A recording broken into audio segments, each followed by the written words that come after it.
सबसे पहले तो आप सभी को प्रणाम। उम्मीद करते हैं कि आप सब अच्छे होंगे, स्वस्थ होंगे और अच्छे से पढ़ाई कर रहे होंगे। जैसा कि आपको पता है कि अपन ने लास्ट क्लास में अवकल समीकरण का जो फर्स्ट टॉपिक था, अपना जो पहला जो कंसेप्ट था कि जो अवकल समीकरण की कोटि और घात, ऑर्डर और पावर, वो अपन ने कंप्लीट कर लिया था। अपन ने उसके बारे में पढ़ लिया था। एक बार फिर से थोड़ा सा रिपीट कर देता हूं कि जब अपन अवकल समीकरण की कोटि तथा घात का निर्धारण करते हैं तो दो बातों का ध्यान रखा जाता है। नंबर एक है कि उस दी गई अवकल समीकरण में समाकलन का साइन नहीं हो, और नंबर दो है कि उस अवकल समीकरण में अर्धपूर्णांक घात नहीं हो। जैसे कि ये अगर ऐसी कुछ जैसे समाकलन का साइन उसमें दे रखा हो या अपने को अर्धपूर्णांक घातें दे रखी है, तो सबसे पहले कोटि तथा घात का निर्धारण करने से पहले इन दोनों चीजों को उस समीकरण से हटाएंगे। उसके बाद ही अपन अवकल समीकरण की कोटि तथा घात का निर्धारण करेंगे। यहां तक अपन पढ़ चुके थे। अपन ने एक्सरसाइज फर्स्ट ए के 10 क्वेश्चन लास्ट क्लास में कंप्लीट कर लिए थे। अब इसमें सेकंड क्वेश्चन है, थर्ड है और 6 तक है। तो ये अभी अपन इन क्वेश्चनों को स्किप करते हैं, क्योंकि किसी भी चीज को पढ़ते हैं तो सीक्वेंस से पढ़ते हैं। तो इन क्वेश्चनों को अपन बाद में करेंगे, सबसे लास्ट में। अपन चलते हैं फिलहाल अगले कंसेप्ट के ऊपर जो अपने अवकल समीकरण में आता है, जो कंसेप्ट नंबर 1.6 है। तो अपना जो अगला कंसेप्ट है सर, वो है equation of the first order and first degree.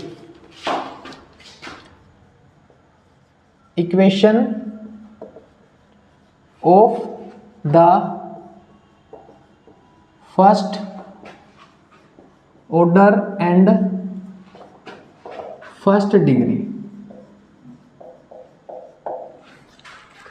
प्रथम कोटि और प्रथम घात के समीकरण, हिंदी में है प्रथम कोटि और प्रथम घात के समीकरण, घात के समीकरण ये अपन पढ़ेंगे। इसके बारे में अपन पढ़ेंगे। अपना जो टॉपिक है वो है equation of the first order and first degree. तो सबसे पहले बात करते हैं कि जो प्रथम कोटि और प्रथम घात के अवकल समीकरण है, उनका जर्नल फॉर्म क्या होता है। उनका जो जर्नल फॉर्मूला होता है, व्यापक जो सूत्र होता है, वो क्या होता है वो देखते हैं एक बार। व्यापक रूप वो अपना होता है mdx ndy, mdx plus ndy is equal to 0। ये होता है अपना प्रथम कोटि और प्रथम घात के अवकल समीकरण का जर्नल रूप या व्यापक रूप। तो इसको आप लिख लीजिए। इसके बाद अपन आगे चलते हैं कि कितने जो अवकल समीकरण होती है उनको कितने प्रकारों से सोल्व किया जाता है। अवकल समीकरण को सोल्व करने की, हल करने की बहुत सारी विधियां हैं। एक एक को बारी बारी से पढ़ेंगे। सबसे पहले ये जानेंगे कि कितनी विधियां हैं अपनी अवकल समीकरणों को सोल्व करने की। उससे पहले आप इसको एक बार उतार लीजिए। यह है अपना प्रथम कोटि तथा प्रथम घात। अब एक बार इसको देख लेते हैं। प्रथम कोटि मतलब कि उस अवकल समीकरण में जो अवकलन होगा वो सिर्फ एक बार ही होगा, यानी कि dy/dx के रूप में मिलेगा अपने को अवकल समीकरण। और घात भी जो होगी उस अवकल समीकरण की वो एक होगी, यानी कि इस अवकल समीकरण में प्रथम कोटि प्रथम घात में कोटि भी एक होगी और ऑर्डर भी एक होगा और अपनी पावर भी क्या होगी, एक होगी। इस बात का ध्यान रखें। और इस रूप में मिलेगा वो mdx plus ndy is equal to 0। अब उतार लीजिए आप इसको। उसके बाद कंटिन्यू करते हैं अपन। अब अपना जो नेक्स्ट कंसेप्ट है, नेक्स्ट जो अपनी हेडिंग है, वो है कि अवकल समीकरण को हल करने की विधियां। अपन ने 12th क्लास में पढ़ा होगा, जो अवकलन के अनुप्रयोग थे उसमें अवकल समीकरण थी। तो उन्हीं वैसी अवकल समीकरण अपने को यहाँ दी हुई होगी और उनको अपन हल करेंगे। तो उसको हल करने की बहुत सारी विधियां हैं। उन विधियों के बारे में पहले देखते हैं कि कौन कौन सी विधियां हैं और उसके बाद एक एक को बारी बारी से पढ़ेंगे। उतार लिया होगा, मैं इसको साफ कर देता हूं।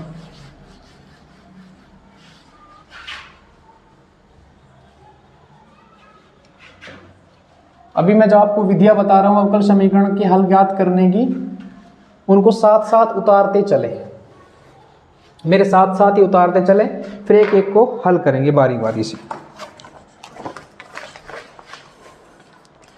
तो सबसे पहले अपन हेडिंग लिख लेंगे the methods to solve the differential equation, the methods to solve the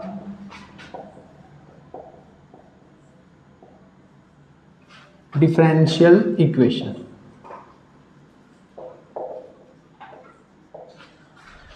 अवकल समीकरण को हल करने की विधियां, अवकल समीकरण को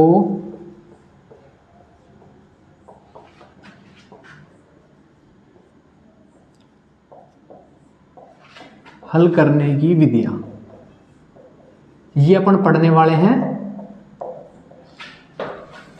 तो देखते हैं कि पहले तो अवकल समीकरण कितने प्रकार की होती है, कौन कौन सी अवकल समीकरण के प्रकार हैं, और उसके बाद ही अपन एक एक को बारी बारी से पढ़ेंगे। तो जो सबसे नंबर फर्स्ट है, ऐसी अवकल समीकरण जिनके चर पृथक किए जा सके। फर्स्ट है समीकरण जिनमें चर पृथक किए जा सके। तो लिखेंगे समीकरण जिनमें चर पृथक किए जा सके।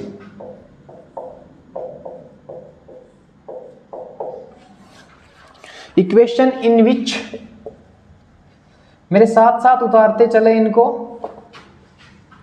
मेरे साथ साथ ही उतार लेना। Equations in which variables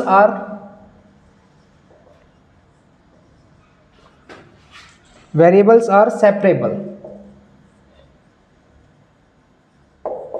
equations in which variables are separable, जो फर्स्ट टाइप है डिफरेंशियल इक्वेशन की, अवकल समीकरण की, उस फर्स्ट है कि ऐसी समीकरण जिनमें चर पृथक किए जा सके, यानी कि x को x वाले अवकलज के साथ और y को y वाले अवकलज के साथ अलग अलग कर देंगे, और इसको सोल्व करने की जो विधि है वो पढ़ेंगे अपन। पहले नंबर 2 पे देखते हैं कि कौन सी है। नंबर 2 पे जो अवकल समीकरण आती है वो समघात अवकल समीकरण, समघात अवकल समीकरण, साथ साथ उतार लें। समघात अवकल समीकरण, homogeneous differential equation, homogeneous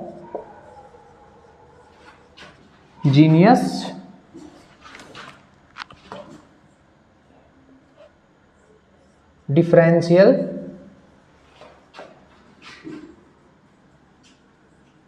equation. ये नंबर सेकंड थी अपनी। अब बात करते हैं अपन नंबर थर्ड की। नंबर थर्ड पे जो है वो है समीकरण जिनका समघात रूप में समानयन किया जा सके। अपना जो थर्ड टाइप है वो है समीकरण जिनका समघात रूप में समानयन किया जा सके।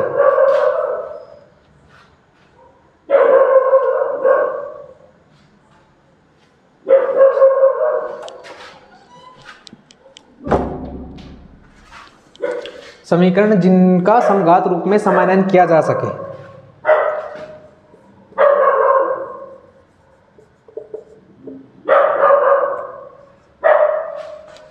आप इनको उतारिए 1 मिनट।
हाँ, तो अपन पहुंच गए थे कहाँ पे, equations reducible to the homogeneous form. ये अपना थर्ड टाइप था। फर्स्ट है समीकरण जिनमें चर पृथक किए जा सके, equation in which variables are separable. जो सेकंड है वो है समघात अवकल समीकरण, होमोजीनियस डिफरेंशियल इक्वेशन। तो थर्ड है समीकरण जिनका समघात रूप में समानयन किया जा सके या equations reducible to the homogeneous form. ये अपनी थर्ड है। और फोर्थ की बात करते हैं अपन।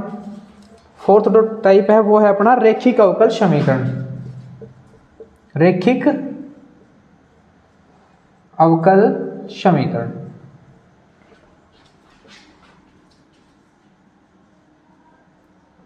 रेखिक अवकल समीकरण, linear differential equation. Linear differential equation. ये चार प्रकार तो देख लिया अपन ने, इनको उतार लीजिए, मैं ऊपर से साफ करता हूं फिर आगे पढ़ते हैं। नेक्स्ट टाइप देखते हैं कौन सी है, तब तक आप इनको उतारिए।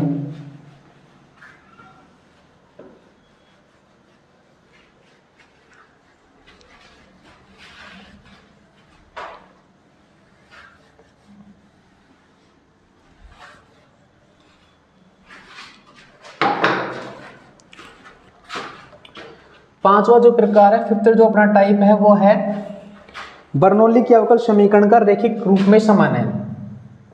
बर्नौली के अवकल समीकरण का रेखिक रूप में समानयन। रेखिक रूप में समानयन, Bernoulli's differential equation.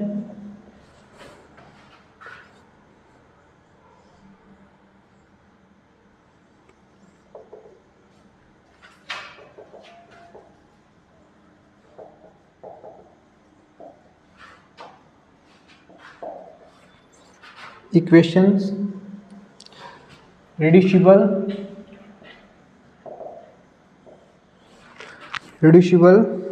To the linear form, to the linear form. ये अपना पांचवा प्रकार है। अब छठे टाइप की बात करते हैं अपन, तो वो होगा यथार्थ अवकल समीकरण, एग्जैक्ट डिफरेंशियल इक्वेशन। यथार्थ, इसको यथातथ भी बोलते हैं, यथातथ अवकल समीकरण। यथातथ अवकल समीकरण या यथार्थ अवकल समीकरण, अंग्रेजी में बोलते हैं एग्जैक्ट डिफरेंशियल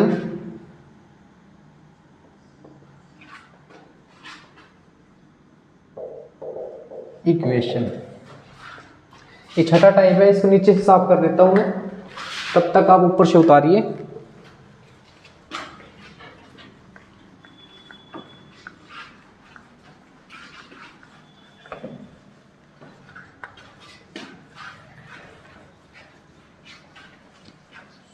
नेक्स्ट जो अवकल समीकरण का टाइप है अपना वो है समीकरण जिनका यथार्थ अवकल समीकरण में समानयन किया जा सके। लास्ट है जो समीकरण जिनका यथार्थ रूप में समानयन किया जा सके।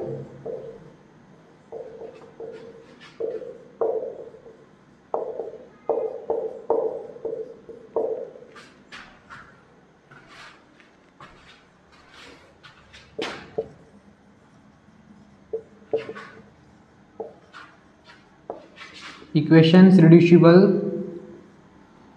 to an exact differential equation, exact differential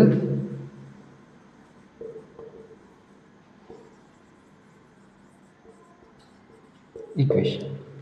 ये अपने 7 प्रकार हैं, जितने लिखा है मैंने 7 टाइप्स हैं अवकल समीकरण के डिफरेंशियल इक्वेशन के। इनको लिख लीजिए, फिर बारी बारी से एक एक को सोल्व करते हैं।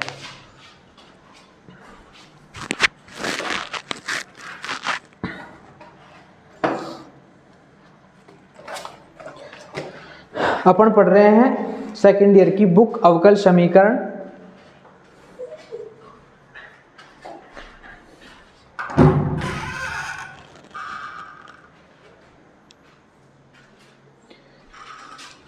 और उसमें अपन ने फर्स्ट यूनिट से स्टार्ट किया है, जो है प्रथम कोटि और प्रथम घात किया रेखिक अवकल जो समीकरण है, उसमें अपन रेखिक अवकल जो अवकल समीकरण है उसकी कोटि तथा घात के बारे में पढ़ चुके हैं, ऑर्डर्ड एंड पेयर के बारे में। अब उसके बाद अपन जो पढ़ रहे हैं कि अवकल समीकरण जो होती है उनको हल कितने प्रकार से किया जाता है और कितने प्रकार की ये होती है और इनको हल करने की कौन कौन सी विधियां हैं वो पढ़ रहे हैं। अब देखते हैं जो फर्स्ट जो मेथड है अपना रेखिक अवकल समीकरण को सोल्व करने का, वो क्या है। आप बताओ, अभी लिखाया था फर्स्ट मेथड, समीकरण जिनमें चर पृथक किए जा सके, समीकरण जिनमें चर पृथक किए जा सके।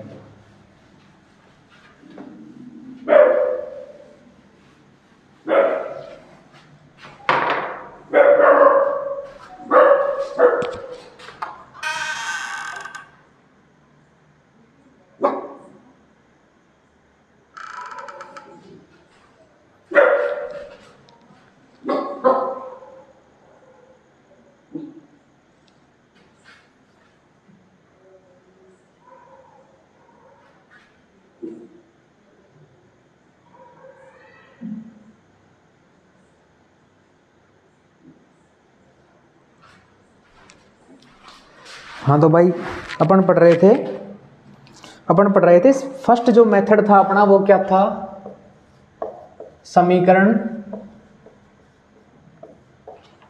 जिनमें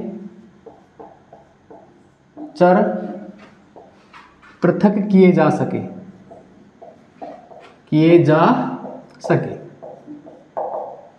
ये फर्स्ट मेथड है। तो सबसे पहले इस मेथड का जो जर्नल फॉर्मूला है, जर्नल फॉर्म है, उसको देखते हैं। जर्नल फॉर्म, व्यापक रूप, वो अपने को मिलेगा f1x dx plus f2y dy is equal to 0। यानी कि जो dx होगा उसके साथ सिर्फ x वाले ही पद मिलने होने चाहिए और जो dy है उसके साथ अपने को सिर्फ y वाले ही पद लेने हैं। यानी कि x और y दोनों को अलग अलग करना है उनके अवकलज के साथ, dx और dy के साथ। और उसके बाद इसके जो सोल्व करने का मेथड है वो है अपना कि अलग चर को पृथक करने के बाद अपना उस अवकल समीकरण का समाकलन कर देते हैं। क्या कर देते हैं सर? समाकलन कर देते हैं, तो अपने को अभिष्ट हल प्राप्त हो जाता है। अब चर पृथक कैसे करते हैं एक बार एग्जांपल से समझ लेते हैं। जैसे मैं एग्जांपल लेता हूं xy dx plus y square d y is equal to 0। अब सबसे पहली बात आती है कि सर चर पृथक कैसे करेंगे, तो चर पृथक कैसे करते हैं वो देखो। अब यहाँ पे x भी है और y भी है, यहाँ पे वाई स्क्वायर है, इधर dx है उधर dy है। मैंने बताया कि चर पृथक्करण की जो विधि है उसमें dx के साथ सिर्फ x वाले पद आने चाहिए, dx के साथ सिर्फ किस वाले पद आने चाहिए? x वाले, और dy के साथ y वाले। लेकिन यहाँ तो सर dx के साथ y भी आ रहा है। अब इसको क्या करेंगे, अपन y से डिवाइड कर देंगे।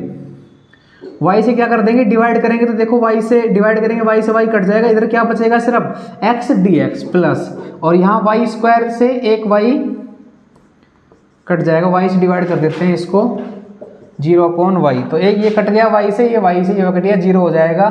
तो इधर बचेगा x dx प्लस इधर y dy is equal to 0।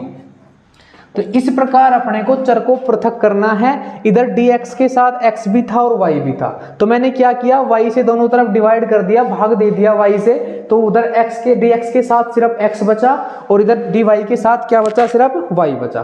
तो इस प्रकार चर पृथक करने अपने को। तो लिख लीजिए, फर्स्ट हेडिंग लिखनी है आपको, समीकरण जिनमें चर पृथक किए जा सके, उसका व्यापक रूप लिख लो और इस एग्जाम्पल को देख लो ताकि आपको समझने में आसानी हो। फिर इसके ऊपर एक दो एग्जाम्पल से एक दो क्वेश्चन करते हैं।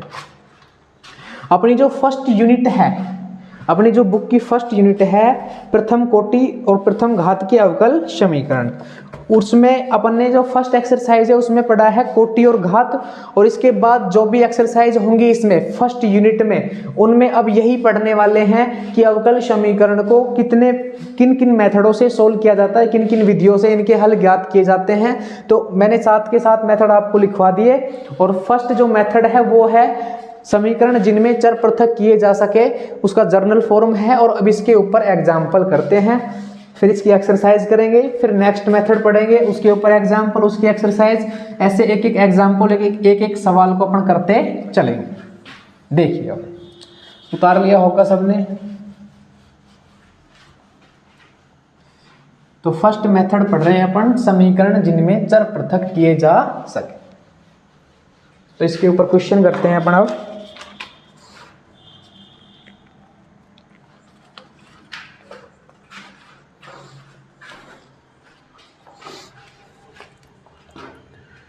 ये एग्जाम्पल है फर्स्ट, करके देखते हैं इसको।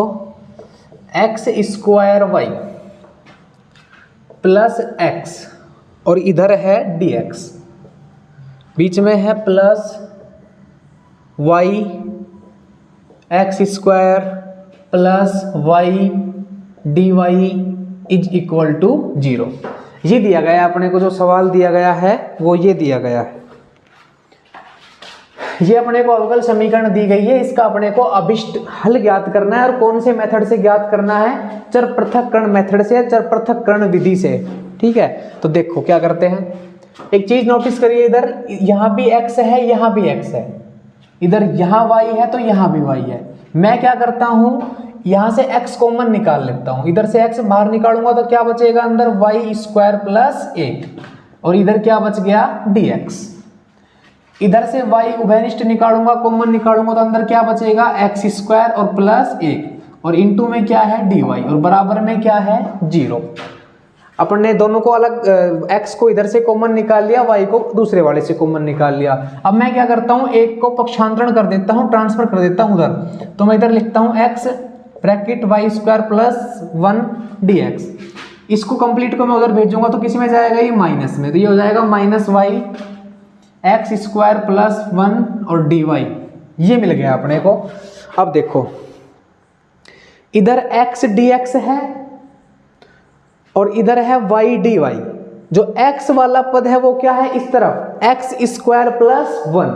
तो क्या मैं इसको इधर पक्षांतरित कर दूं क्या? बिल्कुल कर सकते हैं। ये है, ये इधर मल्टीप्लाई में है, गुणा में हो रहा है dy के। मैं जब इसको इधर भेजूंगा तो किस में आएगा, ये डिवाइड में आएगा। और इधर जो y स्क्वायर प्लस 1 है, ये इधर dx के मल्टीप्लाई में है, गुणा में है। मैं इसको बराबर के उस तरफ भेजूंगा तो ये भी किस में जाएगा, डिवाइड में जाएगा। तो देखो करके देखते हैं, ये हो जाएगा x dx। इसको उधर भेजेंगे, पहले x स्क्वायर प्लस 1 को इधर लेके आते हैं, वो dy के साथ इधर गुणा में है, इधर आएगा तो किस में आएगा, भाग में आएगा। तो क्या आ जाएगा, x dx upon x square plus 1। बीच में बराबर का साइन है, इधर क्या बचा, माइनस वाई dy। अब देखो जो y स्क्वायर प्लस 1 था वो इधर किस में था, गुणा में था। मैं उसको उस तरफ भेजूंगा बराबर के इज इक्वल टू के परली तरफ, तो वो किस में जाएगा, वो भी किस में जाएगा, डिवाइड में जाएगा।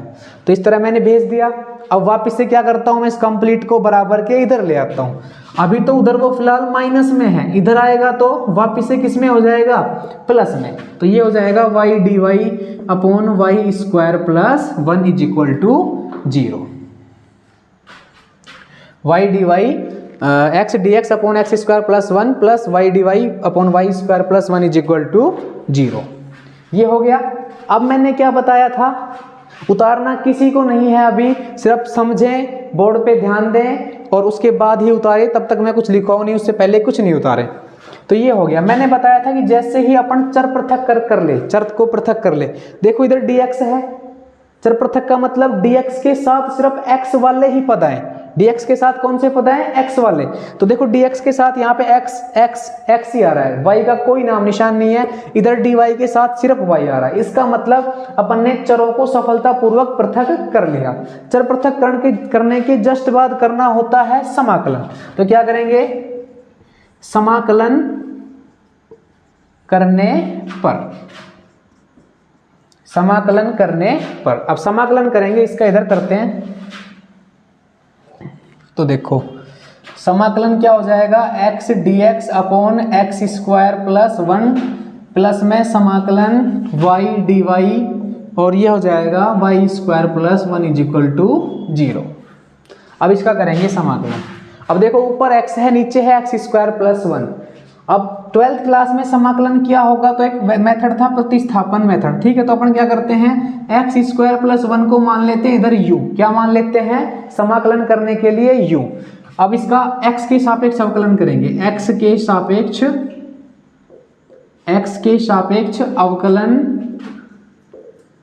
अवकलन करने पर, x के सापेक्ष अवकलन करेंगे तो क्या होगा, एक्स स्क्वायर का 2x, एक का 0 और इधर dx और उधर क्या हो जाएगा du। इधर से x dx का मान निकालेंगे तो क्या हो जाएगा 1/2 du। देखो अपने को किसका मान चाहिए था, x dx का, वो क्या आ गया 1/2 du। अब मैंने ये क्यों किया, जब अपन 12th क्लास में समाकलन वाला चैप्टर पढ़ रहे थे तो ये मेथड अपन ने वहां पे पढ़ा था कि ऊपर वाले जो चर है उसको हटाने के लिए नीचे वाले को कोई चर मान लिया जाता है, फिर उसके बाद इसका x के सापेक्ष अवकलन कर देंगे और यहां से उसका मान निकाल लेंगे। तो ये तो इसके लिए था। इसी प्रकार सेकंड वाला क्या है अपना y dy। तो अपन क्या करते हैं, y स्क्वायर प्लस 1 को मान लेते हैं v, क्या मान लेते हैं v। अब इसका वही y के सापेक्ष थोड़ी करेंगे, y के सापेक्ष अवकलन करने पर, y के सापेक्ष अवकलन करेंगे तो क्या हो जाएगा 2y dy is equal to क्या हो जाएगा dv, ठीक है। इधर से y dy का मान निकालेंगे तो क्या हो जाएगा, उधर जाके 1/2 dv। तो ये इक्वेशन, इसको 1 डाल लो, इसको इक्वेशन मत डालो, डायरेक्ट लिखेंगे। देखो एक बार फिर से समझते हैं कंप्लीट को। अपने को क्वेश्चन जो अवकल समीकरण दी गई थी वो दी गई थी x y square plus x. अब देखो ये एक्स यहाँ भी था, एक्स यहाँ भी था, मैंने एक्स को उभयनिष्ठ कॉमन निकाल लिया तो अंदर बचा वाई स्क्वायर और एक्स की जगह 1 dx। इधर से y को कॉमन निकाला तो y, इधर बचा एक्स स्क्वायर प्लस 1 और ये dy बराबर 0, ठीक है। इसके बाद देखो मैंने इस वाले पार्ट को उधर भेज दिया, ये माइनस में गया, वाई स्क्वायर प्लस 1 इधर मल्टीप्लाई में था उधर गया तो डिवाइड में, एक्स स्क्वायर प्लस 1 मल्टीप्लाई में था इधर आ गया डिवाइड में, वापिस से मैं इसको इधर ले आया प्लस में हो गया। अब मैंने बताया था कि चरों को पृथककरण करने के बाद अवकल समीकरण होती है उसका अपन समाकलन करते हैं, क्या करते हैं समाकलन। तो समाकलन करने पर दोनों के ऊपर समाकलन का साइन लगा दिया। अब ये समाकलन का मेथड था, अपन ने एक्स स्क्वायर प्लस 1 को मान लिया u, एक्स के सापेक्ष अवकलन किया, एक्स dx का मान आ गया ये, इधर y dy का मान आ गया ये। अब इनका मान वहां पे रखेंगे और आगे समाकलन करेंगे, तब तक आप एक बार इसको उतार लीजिए ताकि अपन आगे कर सके। जल्दी जल्दी साफ साफ उतारिए।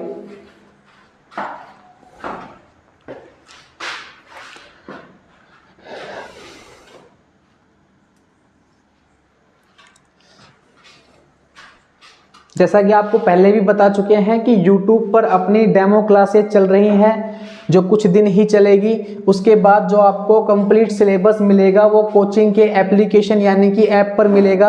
कोचिंग का ऐप एनसा नाम से प्ले स्टोर पर अवेलेबल है, उपलब्ध है। प्ले स्टोर पर जाइए, वहाँ पे सर्च कीजिए एनसा और एप्लीकेशन को डाउनलोड कीजिए और एप्लीकेशन पर विजिट कीजिए और कोर्स परचेज करिए। अभी यूट्यूब पे फ्री क्लासेस चल रही है डेमो के लिए जो कुछ दिन और चलेंगी। और सभी से रिक्वेस्ट है अपने दोस्तों के साथ शेयर करें वीडियोस को, चैनल को सब्सक्राइब करें, अपने पढ़ने वाले साथियों के साथ डिस्कशन करें और बताएं उनको भी कि क्लासेस चल रही है।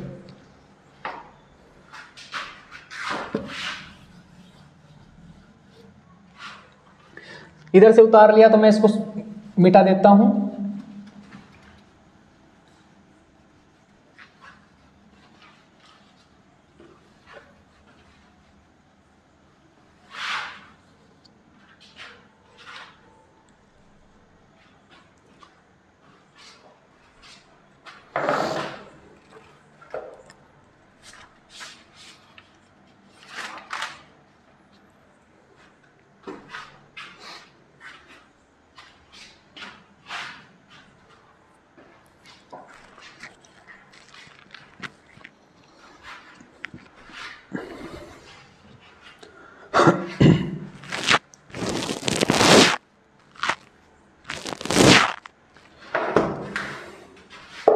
इस वाले को मैं साफ कर देता हूँ, फिर करते हैं अपने आगे उसको। अब देखिए एक बार, जहां पे x dx है उसकी जगह क्या लिखेंगे अपन, 1/2 du। तो ये हो जाएगा 1/2, जो अचर है बाहर आ जाएगा, ऊपर आ जाएगा du, और नीचे क्या आ जाएगा, अपन ने x² प्लस 1 को क्या मानना था, u। इसी प्रकार यहाँ पे भी 1/2 dv अपॉन v, और इधर 0। ठीक है, अब समाकलन करते हैं इनका। अपन जानते हैं 1/x का समाकलन क्या होता है, log x। क्या होता है, log x। तो इसी फॉर्मूले से अपन समाकलन करेंगे। इस फॉर्मूले को ब्रैकेट के अंदर बंद कर लेना, तो 1/2 ये हो जाएगा log u। इसी प्रकार यहाँ पे भी 1/2 log v। और आपको पता है समाकलन करते हैं तो एक c जो है स्वेच्छचर वो लगाया जाता है। समाकलन करने के जस्ट बाद जो c लिया जाता है हो जाएगा, तो यहाँ पे c को लेंगे तो वो भी क्या हो जाएगा, 1/2 log c। ठीक है, अब 1/2 इधर भी है, इधर से कॉमन लेंगे तो ये log u plus log v, और इधर 1/2 log c। ये कट गया 1/2 से 1/2। एक फॉर्मूला आपने अवकलन में उसमें लघुगणक में पढ़ा होगा, log a plus log b का जो मान होता है वो होता है log ab। क्या होता है, log ab। तो इधर log uv का मान जो हो जाएगा वो हो जाएगा log uv is equal to, इधर हो जाएगा log c। फिर log से log कैंसिल आउट हो गया, ये बचा uv is equal to c। इसको उतारिए, मैं उसको साफ करता हूं।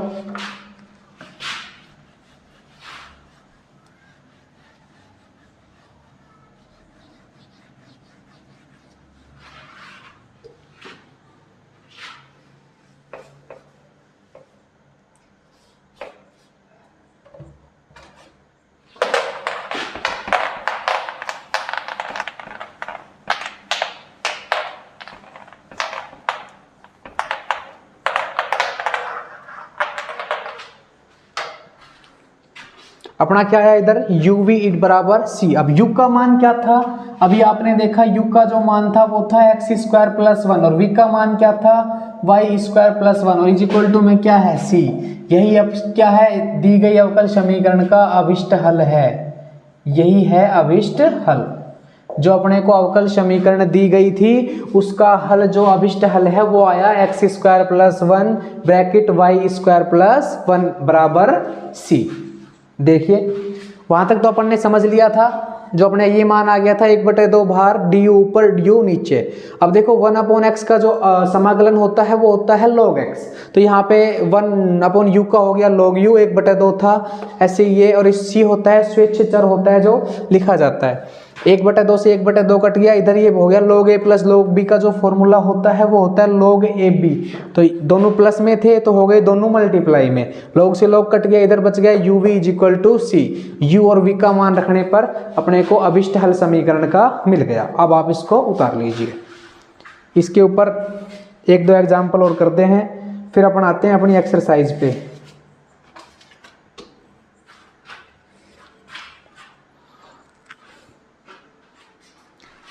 अपने दोस्तों के साथ ज़रूर शेयर करें ताकि हम ज़्यादा से ज़्यादा लोगों तक पहुंच सके और जुड़ सके। यह आप सभी से रिक्वेस्ट है, हम्बल रिक्वेस्ट है।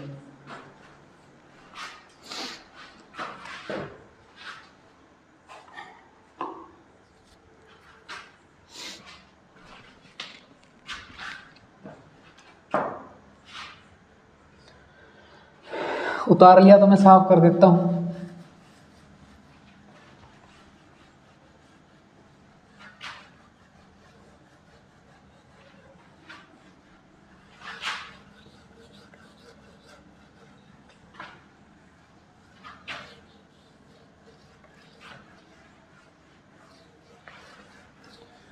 अब 1-2 सवाल और करते हैं अपन, ताकि ये चीजें अपने को अच्छे से समझ में आ जाए। अपन पढ़ रहे हैं प्रथम कोटि तथा प्रथम घात का अवकल समीकरण। प्रथम कोटि तथा प्रथम घात का अवकल समीकरण।